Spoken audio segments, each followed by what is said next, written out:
আসসালামু আলাইকুম রহমতুল্লাহ। শাইখ আব্দুর রাজ্জাক বিন ইউসুফ সাহেব বলছিলেন না? জি জি। হযরত আজকে কি আপনার ওই যে জামালপুরের মেলান্দহ একটা প্রোগ্রাম আছে?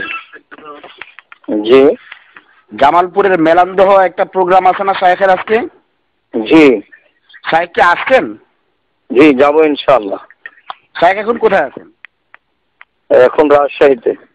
ও আচ্ছা আচ্ছা, শাইখের সাথে আমরা দেখা করতে চাচ্ছিলাম। আপনারা কে, কোথা থেকে আপনারা? আমরা জামালপুরের কিছু আলেম ওলামা আছেন, ওনারা মিলে আপনার সাথে একটু কথা বলতে চাচ্ছিলেন। জি, জামালপুরের ওলামায়ে কেরাম মিলে আপনার সাথে কথা বলতে চাচ্ছিলেন।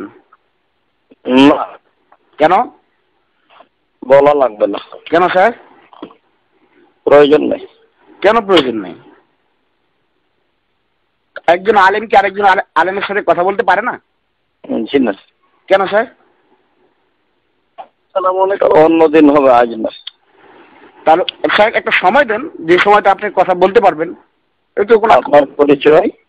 জি, আপনার পরিচয় কি? আমার নাম লুৎফুর রহমান ফরাজি। লুৎফুর রহমান ফরাজির সাথে তো আমাদের কোনো কথা নেই। কেন স্যার? আমাদের অপরাধটা কি? জি, আমাদের অপরাধটা কি? সেই কথাটা আপনাকে বলতে হবে, আপনি নিজেই বুঝেননি।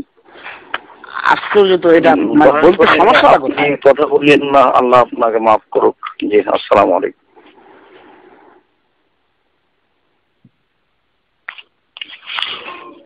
আচ্ছা